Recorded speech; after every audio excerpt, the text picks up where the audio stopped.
লাগাতার 4-5 দিন বৃষ্টি পড়ার পরে যখন সকাল সকাল এমনি ঝলমলে রোদ উঠে চারিপাশটা দেখতে কিন্তু খুবই সুন্দর লাগে। হ্যালো সবাইকে, কেমন আছো তোমরা সবাই? আশা করি তোমরা সবাই খুবই ভালো আছো, আমিও ভালোই আছি। বেশ কিছুদিন সকাল সকাল যখনই ঘুম থেকে উঠেছি বৃষ্টি পেয়েছি, আজকে কিন্তু ভালো রোদ উঠেছে। দেখে নিয়ে মনটা ভালো হয়ে গেল। একটা চিন্তা থাকে কাপড় কাচবো শুকাবে কী করে, আজ আর সেই চিন্তাটা ছিল না। মনে হচ্ছিলো যেগুলো কাচবো শুকাই যাবে। তো প্রথমে ঘুম থেকে উঠে নিয়ে আগে আমি আমাদের বিছানাটা ঠিক করে নিই। এটা আমার একটা বড় কাজ থাকে, কেন কি আমি যদি একবার নিচে চলে যাই বিছানা না গুটাই নিয়ে আমার আর উপর আসা হয়নি। আর মাথার মধ্যে একটা চাপ থাকে, উপরের বিছানাটা গোটাতে হবে, উপরের বিছানাটা গোটাতে হবে। খুব একটা উপর আমি আসি নাই, রাত্রেবেলা একবারই শুতে আসি, আর যদি কোনো দরকার হয় তাহলেই আসি।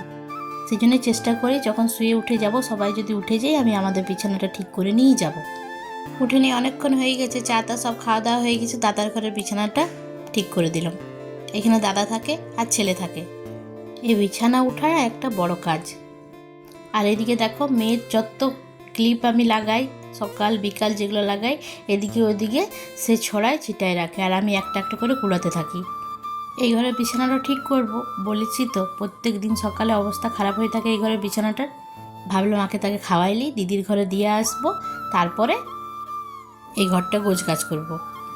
মেয়ের আমার যখন শরীর খারাপ হয়, খাবার খেতে খুঁজে নেয়, তখন আমি টিভি একটু টিভি লাগাই দিই, কিংবা একটু ফোনটাও দিই কখনো কখনো। না দিই বলবো না, যদি দেখে নিই একটু খায়, তখন খাই তো ঠিক, কিন্তু যেমন যেমন ঠিক হয়ে যায় তেমনি তেমনি আমি টিভি আর ফোনটা দেয়া বন্ধ করে দিই, খাবার সময় অন্তত। আমাকে বলে মা একটু দিদুন লাগাই দাও, আমি দেখে দেখে খাই নেবো, কিন্তু আমি তখন ভুলাই দিই, মানে কথা পাল্টাই দিই, অন্য মনস্ক করে দিই। আর এখন যেহেতু একটু একটু লিখতে শিখেছে, আমি নানা রকমের লেখা লিখে দিই, ছবি এঁকে দিই, ওইসব করে নিয়ে খাওয়াই তাকে। তারপর দেখি আস্তে আস্তে আর ফোন চাই নেই। কিন্তু ওই যে খাওয়াতে খুব ঝামেলা, খুব দেরি করে খেতে। মেয়ে আমার ছোট ছিল তখন খাওয়াতে কোনো ঝামেলা ছিল না, এখন যেমনি যেমনি বড় হয়েছে খাওয়াতে খুব ঝামেলা হয়েছে। দিদির ঘরে দিয়ে এলাম, জল ভরছিলাম, নাইটিটা গেল এত ভিজে, নাইটিটা চেঞ্জ করে নিয়ে তাড়াতাড়ি ঘরটা পরিষ্কার করতে এলাম। আমি ঘর দুয়ারলা গুটাগুটি সব কিছু করে দিই, ঋতু ঝাড় দিয়ে নি, মুছা লাগাই নেবে। জানো তো প্রত্যেক দিন ভাবি কি ভিডিও বানাবো। প্রত্যেক দিন একই রকমের কাজের ভিডিও দেখতে হয়তো তোমাদের বিরক্ত লাগবে, দেখে নিয়ে তোমাদের বিরক্ত লাগতেই পারে, কিন্তু এগুলো করে নিয়ে আমার কিন্তু বিরক্ত লাগলে হবে না। আমাকে সেই প্রত্যেক দিন এই কাজই করতে হয়, আর করতে হবে খুব। আর শুধু এই কাজ না, যে কাজ তোমাদেরকে দেখায় শুধু এই কাজই আমি করি না, এমন অনেক কাজ আছে যে কাজগুলো আমি হয়তো সব শেয়ার করি নাই। প্রত্যেকটা সংসারে কত কাজ থাকে বলো তো, তেমনি আমাদের সংসারেও নানা রকমের কাজ আছে। তুমি যদি ভাবো সকাল থেকে রাত তক আমি কাজ করেই যাব, সংসার এমন একটা জিনিস, তুমি কিছু যদি তুমি করতে চাও তো তুমি কিছু না কিছু কাজ পাবেই পাবে। কিন্তু আমরা সব কিছু করি নাই, যদি করতে চাই তাহলে কিন্তু আমাদের রেস্ট বলে কিছুই থাকবে না।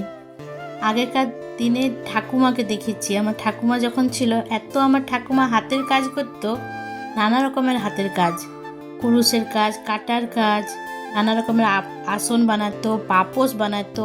এই যে আমরা ফেলে দিই নানা রকমের কাপড় চোপড় যেগুলো থাকে ওগুলো ফেলে দিই, আমার ঠাকুমাকে দেখতাম ফেলে দিয়ে কাপড় দিয়ে কি সুন্দর পাপোশ বানাতো। আর যখন জিজ্ঞেস করতাম যে ঠাকুমা এগুলো তুমি কোথার থেকে শিখেছো, তখন বলতো আমি ছোটোর থেকেই আমার মা শিখাইছে। তখন তো ফোন ছিল না, রান্না বান্না করার ফাঁকে তারা ওই করতো। আর এখন আমাদের হয়েছে রান্না বান্না করার ফাঁকে আমরা ফোন দেখি। তো চলো, অনেক বকবক করলাম তোমাদের সাথে আজকে। বকবক করতে করতে রান্না চাপাই দিয়েছি। বৃহস্পতিবার নিরামিষ রান্না করব, লাউ পোস্ত। লাউটা কচি ছিল, লাউ যখনই কচি থাকে লাউর খোসাগুলো আমি ফেলি নেই। লাউর খোসা ভাজা খেতে আমার কিন্তু খুবই ভাল লাগে, অত না তরকারি ভাল লাগে।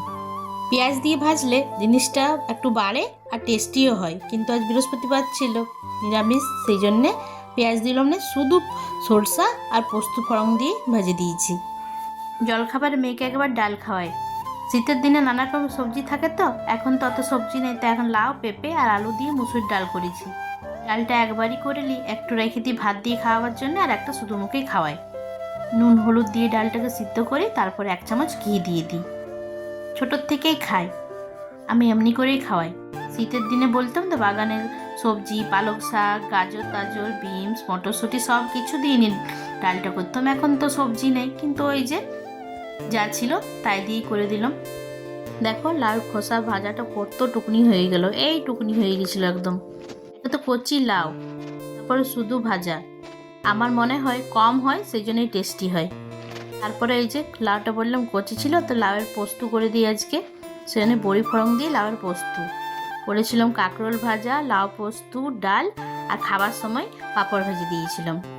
নিরামিষ রান্না হলে আমি চান করার আগেই করে নিই, কেননা নিরামিষ রান্নাতে অত ঝামেলা নেই। আর বৃহস্পতিবারে আমি চেষ্টা করি নিরামিষ খাবার।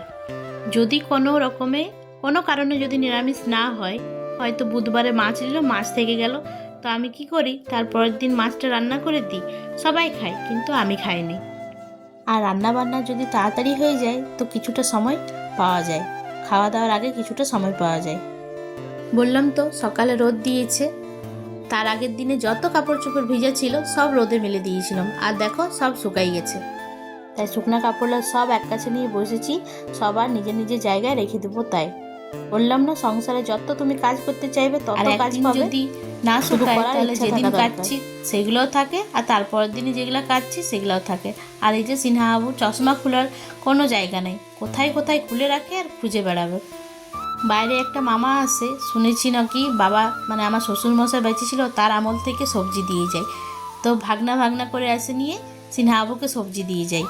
তার কাছেই সিনহাবু সবজি নিল, সবাইকে খেতে দিতে দিয়েছি। তারপর দেখছি মেঘ এলো। মেঘটা দেখো, দেখে নিয়ে মনে হচ্ছে না যে এক্ষুনি হবে, আর হয়েও ছিল।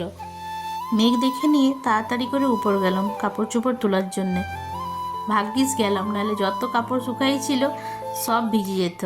এত জোরে বৃষ্টিটা এলো যে কি বলি। তবে এবছর ভালো বৃষ্টি নাই, ওই একবার করে হচ্ছে, 15 মিনিট হচ্ছে, তারপরে চুপ। সেই জন্য গরমটাও আছে। যে বর্ষাকালে যে 4-5 দিন লাগাতার বৃষ্টি পড়ে ঠান্ডা হয়ে যায়, সেসব এই বছর নেই। আগের বছর ভালো বৃষ্টি হয়েছিল, এমনি সময় কুয়া, বাঁধ, পুকুর যা আছে সব ভরে গেছিল। আর এই বছর কিচ্ছু ভরে নেই, আমাদের কুয়াও ভরে নেই, আশেপাশে যত বাঁধ পুকুর আছে কিচ্ছু ভরে নেই। কি জানি কখন ভরবে, আদেও ভরবে কি না, কারণ শুনছিলাম এই বছর ভালো বৃষ্টি নেই। আমরা যেহেতু গ্রামে থাকি, গ্রামে অনেক সবাই চাষবাস করে, তাই বৃষ্টি না হলে তাদের কিন্তু খুবই অসুবিধা হয়ে যায়, মানে সময় মতন বৃষ্টি যদি না হয় তো। চলো আজকে এইটুকুনি।